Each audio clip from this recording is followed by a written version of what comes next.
तालिम लिएर दिनु भनेको लगानी गर्नु होइन हो नि हामीहरूलाई लिएर आएको छ को आएको छ प्रशिक्षण दिन भन्दाखेरि होमस्टे महासङ्घका मान्छेहरू आएछन् अनि त्यति नियमका कुरा नि भनेनन् भनेर भन्दा नि त हजुरहरूलाई होइन भनेपछि नियम कानुनका कुराहरू थाहा पाउनु पऱ्यो त्यो अनुसार काम गर्नु पऱ्यो सरसफाइको कुरा मैले भन्नै परेन यो व्यवसायमा सबैभन्दा राम्रो भनेको सरसफाइकै कुरा सरसफाइ भनेको व्यक्तिगत आफ्नो सरसफाइदेखि लिएर घर आँगन चोटा कोठा समुदाय हामीले घुम्न लागि ठाउँदेखि लिएर पाहुनाले जहाँ जहाँ पाइलो राख्छ त्यो ठाउँको सरसफाइका कुराहरू आउँछन् यसमा व्यक्ति अहिले हेर्नुहोस् त बेला बेला मेला महोत्सवहरू भोजन मेलाहरू लगाइन्छ यो सबै होमस्टेका कार्यक्रम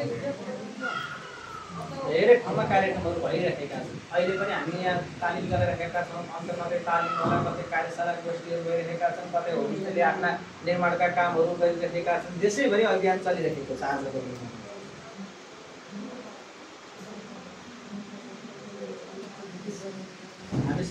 आज चाहिँ हामी तालिमको दोस्रो दिन हाम्रो पाकशिक्षाको पहिलो दिन हामीले हिजो चाहिँ खाना छुटाउनु भएको कारणले गर्दा हिजो चाहिँ खाना बनाउनु थिएन आज चाहिँ हामीले खानेकुराहरू बनायौँ करिब हामीले 3 घन्टामा 2-2.5 घन्टामा चाहिँ हामीले 11वटा आइटम चाहिँ बनाउन सफल भयौँ हामी मेहनत नगरेको भए सायद सकिँदैन थियो होला हामी सबैजना मिलेको भएर यो छिटो चरित्रमा निक्लियो जति मिलिन्छ त्यति हामी एकजुट भएको कारणले गर्दा हाम्रो सफल हुन्छ भन्छौँ नि त्यही अनुसारले हाम्रो यो कुराहरू पनि सफल भयो अझै पनि हाम्रो भेन्यू अलिकति त्यही अनुसारले हामीले मिलाउँदै जाँदाखेरि चाहिँ अलिकति ती कुराहरूलाई प्राविधिक कुराहरूको कठिनाइ पनि भयो धेरैवटा स्वादमा दिन सकिँदो रहेछ भन्ने कुराहरू चाहिँ हामीले बुझ्यौँ है जसमा चाहिँ एउटै आलुको तरकारी 1 2 3 4 5 6 7वटा होइन त एउटै आलुबाट आज मात्र 7वटा आइटम बनेको छ अनि यो आलुहरूलाई चाहिँ अब हामीले कुनैलाई मेथी आलु कुनैलाई जिरा आलु होइन त्यही जिरा र अलिकति मरमसला पड्कायो जिरा आलु तेस्रो दिनमा आइपुगेका छौँ सर्वप्रथम धन्यवाद मलाई यो गहन जिम्मेवारीको वहन गर्ने मौका दिनुभएको पञ्चकन्या समूहको सम्पूर्ण टिमलाई तथा धेरै धेरै आभार प्रकट गर्न चाहन्छु नरसिंहधाम समूह नम्बर 2 लाई जसले मलाई सिंह समूहबाट चुनेर यो अवसर प्रदान गर्नुभएको छ र विशेष आभार हाम्रो प्रशिक्षकज्यूहरू सुरज सर तथा मनिषा म्यामप्रति आज तालिमको तेस्रो दिन हिजो दोस्रो दिनको सम्पूर्ण गतिविधिलाई समेटेर मैले छोटो प्रतिवेदन तयार गरेको छु केही नयाँ थप हौसला र कमी कमजोरीलाई आत्मसात गर्दै सुनाउने अनुमति चाहन्छु अब सुनाउने छु है हिजो हाम्रो कार्यक्रम बिहान 10:32 सुरु भएको थियो सुरु भएसँगै पहिलो दिनको व्यवस्थापकीय कार्य मनोरञ्जन र प्रतिवेदनको सुनवाईसँगै केही मनोरञ्जन सहित ती 3वटा जिम्मेवारीहरू हस्तान्तरण गर्नुभयो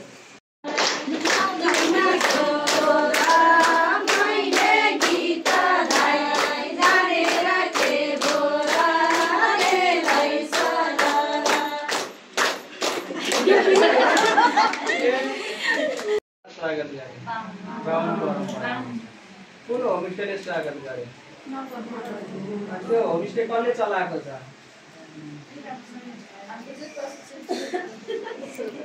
वास्तलाहरूले चलाएको वास्तलाहरू भनेको अब गाउँले त भिडियो बनाउँछन् हैन त्यसको चाहिँ अनि प्रचार उनीहरूले पनि गरिदिन्छन् यसरी हामीले स्वागत सत्कार गर्नु पर्यो यसै गरी गर्नुपर्छ भन्ने छैन केही नयाँ चाहिँ सोच्नु पर्यो हजुरहरूले भन्नु तपाईहरुको परम्परा अनुसार कसो गर्ने गरेको छ जस्तै तामाङ समुदायको हुनुहुन्छ सेतो टीका लगाउँछन् जस्तो लाग्छ हो अनि टटेलाको पात कि के नि तपाईहरुले टीका लगाउँदाखेरि टाँसिदिन्छन् है सेतो सेतो पात हुन्छ नि प्राय जसो पूजा पाठमा मैले देखेको छु अलिकति झाँक्री राखेर यसो ढ्याङ्ग्रो बजाएर पनि स्वागत सत्कार गर्न सकिन्छ। यसो मान्छेर के अक्षता छर्किँदैन के भरूलाई केही थाहा हुँदैन होइन। एउटा ढ्याङ्ग्रो राखेर दुईजनालाई चाहिँ त्यो आँख लगाएको राखिदिने उफारिदिने एकछिन होइन, कामै नकामै उठिहाल्छौँ त्यो भएर।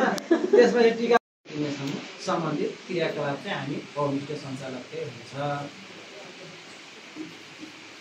ठिक छ, अल्छी लागि छ। मनोरञ्जन टोली के छ नत्र यसो गर्नु है, बिचमा यसो टुच्च दिइहाल्यो। हजुर हामी कहाँ बस्दै गर्दा हामीले सुधार गर्नुपर्ने कुरा के छ होइन, राम्रो के लाग्यो हजुरले चाहिँ भनिदिनु पर्यो भनेर यस्तै एउटामा चाहिँ पाहुनाको सुझाव दिन सकिन्छ। 2 लाइन 4 लाइन लेखिदिनुहोस् न हजुर भन्न सकिँदैन हिँड्ने बेलामा हो। त्यो दिँदै गरेको बेलामा चाहिँ कोठा तथा शौचालयको चेक जाँच गर्ने पाहुना यसमा लेख्नु थाल्छ। तपाईँ हामी चाहिँ अनि यसो पाहुना बसेको कोठामा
टिका लगाइदिएको हामी 50 रुपियाँ लिएका छौँ है भनेर भन्न चाहिँ पाइँदैन। अहिले पाहुनालाई के भन्ने चाहिँ म लास्टमा भन्छु है त। तर स्वागत सत्कारमा 50 रुपियाँ लिन मिल्यो, यो 30 रुपियाँ हुन पनि सक्छ, 60 रुपियाँ हुन पनि सक्छ। भोलि तपाईँहरूले आफ्नो समुदायमा बसेर कसरी स्वागत गर्ने त? जस्तै खादा लगाउने हुनु, खादाको 30-35 रुपियाँ त किन्दाखेरि नै पर्छ क्या होइन। अनि कोही अझ राम्रो किन्न पऱ्यो 50 रुपियाँ पर्छ भने अब 50ले नपाउन सक्छ नि त। टिका पनि छ, तपाईँ उभिनु पनि भएको छ, तपाईँको समय पनि खर्च भएको छ भनेपछि त्यो अनुसारले हिसाब गर्नु पर्यो। फेरि स्वागतलाई म या बेलुका म मासु खाँदैन बिहान खान्छु भन्दा पनि बेलुका सादा दिने, बिहान मासु खाना दिने पैसा त्यही भइहाल्यो होइन, मिलिहाल्छ। अनि अब चाहिँ पाहुनालाई बिदाई गरिदिनु पर्यो 12 बजेतिर। मायाको चिनोसहित पाहुनाको बिदाई भनेको छ है यहाँ चाहिँ। अब जसरी स्वागत गर्दा फुलमाला टिका लगाएर गर्नुभएको थियो त्यसै गरी बिदाई पनि फुलमाला टिकाले हुने भयो। तर माया पाहुना बाँकी रह्यो नि त। अब 6 जना पाहुना तपाईँको 2 नम्बर घर र 5 नम्बर घरमा पठाएन हुने भयो, किनकि 2 नम्बरले 2 जना राख्न सक्छ, 5 नम्बरले 4 जना होइन। 3टा घरलाई किन दुःख दिनु, 2टै घरमा अट्छ भने यहाँ अट्ने देखियो नि त। 4 नम्बर घरमा 6 जना पठाइदिनु भयो नि त। भनेपछि यो 10 जना पाहुना चाहिँ तपाईँको 1 नम्बर र 4 नम्बर घरलाई पठाइदिएपछि उनीहरूको पालो सकियो।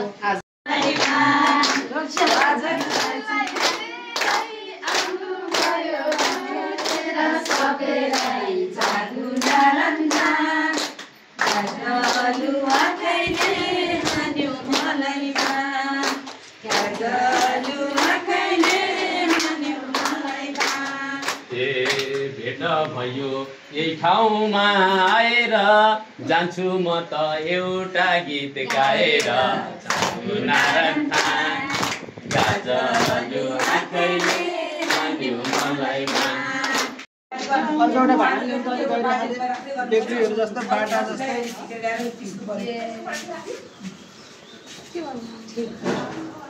घरमा उ हाल्ने ठिकै हुन्छ कि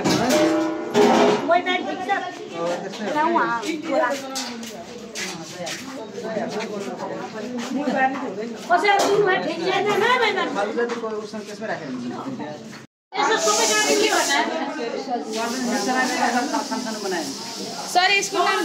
जोसम्म 25वटा आइटम बनाएको थियौँ हो। आज कतिवटा आइटम बनेछ? 20 र 25 45वटा आइटम भयो। हामीले करिब 45वटा आइटम चाहिँ कुनै कुराहरूलाई हामीले बजारबाट किनेर ल्याएको, नत्र प्रायः जस्तो कुरा हाम्रै खाने के अरे हाम्रै रक्षामा फल्ने हाम्रै बारीहरूमा उत्पादन हुने चिजहरूबाट नै बनायो। केही कुरा त हो, सबै कुरा कहाँ पाइन्छ त है। मैले त्यो तपाईँहरूलाई फर्स्ट दिन पनि भनेको छु होइन। हामीले हेर्नु त एउटै भातबाट एउटै राइसबाट कतिवटा आइटम बनाउन सकिँदो रहेछ। जस्तै जिरा भात, गाजर भात, पुलाउ जोगी भात होइन फरक फरक किसिमको बनाउन सजिलो रहेछ बनाउन पनि सजिलो रहेछ जिरा पड्काइदिएपछि जिरा भात गाजर पुगाएपछि गाजर भात आफ्नो रचना फलेका सबै तरकारीहरू रातभर बनाएर भुटिसकेपछि जोगी भात र पुलाउ त अब तपाईँहरू सबैलाई खाइराख्नु भएको थाहा छँदैछ अथवा छोइला भनेर पनि दिन सकिँदो रहेछ नि त आफ्नै त्यो चिकनलाई प्वालको पिरो के सुकेको खोर्सानी लसुन अदुवा पहिला तेलमा पुऱ्यायौँ अलिकति गोलबेडालाई पुऱ्यायौँ मिक्सरमा अथवा हातको सहायताले पिस्यौँ पिसिसकेपछि त्यसमा अलिकति जिराको धुलो अनि के अरे नुन कागतीको रस अनि त्यसमा मेथी पुऱ्याएर तेलमा मेथी पुऱ्याएर झैँ गरेर मजाले मोइलौँ बेसन राखेर है त्यो पनि हामीले गर्न सकिँदो रहेछ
आउँदाखेरिमा के भयो यो सबै तपाईहरुले अप्ठ्यारो नमानिकन तपाईहरुले कति नबिर्सिकन यो खालको ढंगले तपाईहरुले लिनुपर्ने हुन्छ।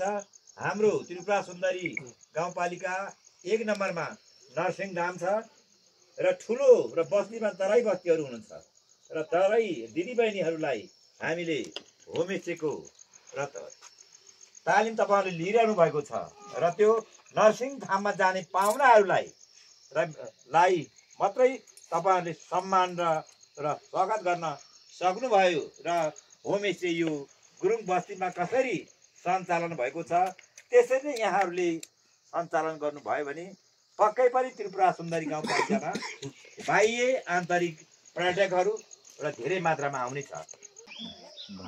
तालिम पश्चात चाहिँ अध्ययन अवलोकन भ्रमणमा हामी गण्डकी प्रदेशको गण्डकी गाउँपालिकामै हाम्रो यो पार्टी स्वारा भन्ने ठाउँमा चाहिँ हाम्रो मनमोहक होमस्टेलाई चाहिँ अध्ययन अवलोकन भ्रमणमा आएका छौँ। यहाँहरू सम्पूर्णलाई नमस्ते गर्न चाहन्छु। म बिना सिटौला त्रिपुरा सुन्दरी गाउँपालिका महिला बालबालिका शाखा र शाखा प्रमुख त्यसै गरी यो कार्यक्रमको सम्पूर्ण जिम्मा लिएर हामीहरूलाई यहाँसम्म ल्याउनको लागि र कार्यक्रमलाई सबै भव्य रूपमा सफल बनाउन चाहिँ जुन भूमिका निर्वाह गर्नुभएको छ बिना म्याडमलाई हार्दिक धन्यवाद दिन चाहन्छु। हामी यो आधारभूत होमस्टे तालिम कार्यक्रमको आज समापन समारोहमा आइसकेका छौँ र समापन समारोहका चाहिँ आदरणीय अध्यक्षज्यू त्यसै गरी हाम्रो अतिथिका ग्रहण गरेर बस्नुहुने आदरणीय अतिथिज्यूहरू त्यसै गरी हामी जुन होमस्टेमा आज यहाँ आइपुगेका छौँ यस होमस्टेका आदरणीय अध्यक्षज्यू र हामी यो 6 दिनसम्म सँगै बसेका छौँ त्रिपुरा सुन्दरी गाउँपालिका वडा नम्बर 1, 4 र 7 निवासी सम्पूर्ण आमा दिदी बहिनीहरूलाई स्वीकार्नुहोस् न्यानो नमस्कार। अब 6 दिन बसिसकेको छ। सुरुको दिन त के होला कसो होला के गर्लान् भन्ने तपाईँलाई लागेको थियो चासो, त्यो कुराहरू त अब सुरुको दिन थियो। तर अब मैले धेरै कुरा यहाँ भन्नुपर्छ भन्ने लागेको छैन, किनकि हजुरहरूले एउटा कक्षा कोठाको व्यावहारिक कुराहरू हेरिसक्नु भएको छ। त्यहाँ बसेर हामीले चाहिँ यस्तो यस्तो हुन्छ है, फलानु फलानु ठाउँमा यसरी होमस्टेहरू सञ्चालन भएका छन्, ती कुराहरू चाहिँ हामीले पनि कसरी गर्न सकिन्छ भनेर चाहिँ एउटा सैद्धान्तिक पाटोलाई हेऱ्यौँ। अर्को काम गर्दै जाँदाखेरि पाहुनाहरू आउँछन् र पाहुनाहरूलाई सधैँ हामीले दाल भात तरकारी अचार मात्रमा सीमित नराखिकन खुवाउने त त्यही नै हो, तर पनि अलिअलि फरक फरक चिजहरू हाम्रै रथ्यानबाट हाम्रै करेसाबारीबाट चाहिँ उत्पादन भएका चिजलाई कसरी विविधीकरण गर्न सकिन्छ र मूल्य सिर्जना गर्न सकिन्छ भन्ने विषयमा रहेर चाहिँ हामी झन्डै 4.5 दिन आधा हामीहरूले त्यो विषयमा अध्ययन गरिसकेका थियौँ। त्यसपछि एउटा राम्रो पक्ष के भयो भनेदेखि कार्यक्रम चाहिँ त्यति मात्रको थियो, तर जुन तपाईँहरूको उत्साह जोस जाँगर देखिसकेपछि होइन यतिमा चाहिँ छोड्नु हुँदैन, यो तातेको फलामलाई सँगसँगै अगाडि बढाउनुपर्छ भन्ने लागेर चाहिँ जुन एउटा हामी अध्ययन अवलोकन भ्रमणको लागि चाहिँ हामी प्रदेशै छोडेर आयौँ। नजिकै आए पनि हामी अर्को प्रदेशमा आइपुगेका छौँ होइन। गण्डकी प्रदेशको गोर्खा जिल्लाको पनि आज हामी चाहिँ यो गण्डकी गाउँपालिकामा छौँ। हिजोदेखि हजुरहरूले जुन कुरा देख्नुभयो, जुन कुरा चाख्नुभयो, जुन यहाँ व्यवहारहरू देख्नुभएको छ, जुन बसाइ व्यवस्थापन छ र तपाईँहरूको आँखाले देखेको ठाउँको जुन एउटा व्यवस्थापन गर्नुभएको छ, त्यो कुराहरू नै हजुरहरूको लागि मुख्य सिकाइ हुन्छ भन्ने मलाई लागेको छ। किनकि त 5 दिनको सिकाइ भन्दा यो 1 रातको सिकाइ चाहिँ महत्त्वपूर्ण छ। यही संस्कारलाई यहाँको स्थानीय उत्पादनलाई थोरै मूल्य श्रृङ्खलासँग जोड्ने, भ्यालु एड गर्ने र हाम्रो अहिले भन्नुभएको छ हाम्रो आदरणीय प्रशिक्षकज्यू, हाम्रो अध्यक्षज्यूले भन्नुभएको छ हाम्रो स्थानीय उत्पादनलाई मूल्यसँग जोडिएको मात्रै हो। मनमोहक होमस्टेलाई यति मिठो अतिथि सत्कार दिनुभयो, यति मिठो सम्मान दिनुभयो, यति आनन्द आयो, सायदै यो खुसी अन्त कतै गएर साट्न सकिँदैन, पाउन सकिँदैन।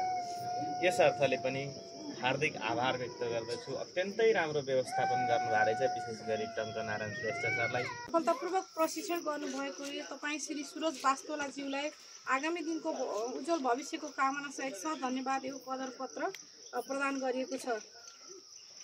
यहाँ चाहिँ नामहरू छ बिना सिटौला कार्यक्रम संयोजक भीमप्रसाद भट्ट, वार्ड नम्बर 1 अध्यक्षज्यू, राजु अधिकारी प्रमुख प्रशासकीय अधिकृतज्यू, देवराज धरेल उपाध्यक्ष त्रिपुरा सुन्दरी गाउँपालिका, राजु उप्रेती त्रिपुरा सुन्दरी गाउँपालिका, सलेन्द्र बारी। यो कदर पत्र म अध्यक्षज्यूको हातबाट सुरज वास्तोला सरलाई हस्तान्तरण गर्न चाहन्छु। सबैले तालीले स्वागत गरिदिनु होला है। हाम्रो चाहिँ आमा दिदी बहिनीहरूले जसरी हामीले एउटा सपना, सबैको एउटा साझा सपनाको रूपमा देखेका छौँ, 1 नम्बर वडामा दराई होमस्टे सञ्चालन गर्ने, त्यसै गरी हाम्रो त्रिपुरा सुन्दरी गाउँपालिकामै कहीँ छैन अन्त वडा नम्बर 7 को सिउरेनीमा मात्रै एउटा तामाङ बस्ती छ, एउटै मात्रै तामाङ बस्ती, त्यो हाम्रो चाहिँ संयुक्त रूपमा बसेको तामाङ बस्ती भनेको सिउरेनीमा छ। त्यो सिउरेनीमा चाहिँ एउटा होमस्टे सञ्चालन गर्ने र हाम्रो त्रिपुरा सुन्दरी माई, जो अहिले चाहिँ त्रिपुरा सुन्दरी गाउँपालिका पनि त्रिपुरा सुन्दरी माईको नामबाट चाहिँ नामाकरण भएको छ। यो एउटा चाहिँ हाम्रो राष्ट्रिय गौरवको नामलाई नाम भएको ठाउँको चाहिँ त्यो नजिकै त्रिपुरा सुन्दरी माई मन्दिर छ, त्यो मन्दिर नजिकै एउटा होमस्टे सञ्चालन गर्नको लागि 4 नम्बरबाट जो सहभागी भइरहनु भएको छ, यो 3वटा होमस्टे सञ्चालन गर्ने क्रममा यदि कुनै पनि बाधा व्यवधान आएमा प्रशिक्षकको तर्फबाट गर्नुपर्ने भूमिका चाहिँ आदरणीय प्रशिक्षकमा लिएर जानुपर्ने, पाहुना खोज्दै के ग्राहक खोज्दै जानुपर्ने र त्यसको मूल्य हजुरले राख्न नपाउने हो नि त। बजारमा चाहिँ उसले भनेको मूल्यमा आफूले छोडेर आउनुपर्छ नि त। मेरो चाहिँ यो सुन्तलाको मूल्य यति, मेरो गहुँको मूल्य यति, मेरो कोदोको मूल्य यति भनेर तपाईँहरूले भन्न पाउनुहुन्छ, त्यहाँ गएर पाइँदैन नि। उसले जति भन्छ त्यतिमा छोड्नु पर्ने। तर यो व्यवसाय हेर्नुहोस् त कस्तो रहेछ, बजार चाहिँ खोज्दै खोज्दै तपाईँको घर आँगनमा आउँदो रहेछ। पैसा चाहिँ नाङ्ला हाल्नलाई उनीहरू कुन बेला हुन्छ कम तयार भएर बसेका छन्। पाहुनाहरू देख्नुभयो नि हिजो पैसा हाल्नु भयो नि त नाङ्लोमा भनेको, पैसा छोड्नलाई चाहिँ आइरहेका छन्। उसले भन्दा मैले बढी हाल्ने कि उसले भन्दा मैले बढी हाल्ने कि भनेर लागिराख्नु भएको छ। त्यही आँटो हो, त्यही गुन्द्रुक हो, त्यही मकै हो, त्यही भट्ट हो, त्यही मस्याङ हो, हिजो देख्नुभयो होला नि, त्यही सालको पात हो भनेपछि पैसा बजारमा गएको छ त छैन नि। त्यो पैसा चाहिँ यहीँ गाउँको चाहिँ यो रक्षानको चिजहरूलाई चाहिँ यहीँ खल्तीमा आएको छ भनेपछि पैसा कसरी टिप्ने, पैसा कसरी झार्ने भन्ने विषयमा चाहिँ अब अलिकति हामी व्यवस्थित हुनुपर्ने चाहिँ देखिएको छ। त्यो कुरामा तपाईँहरू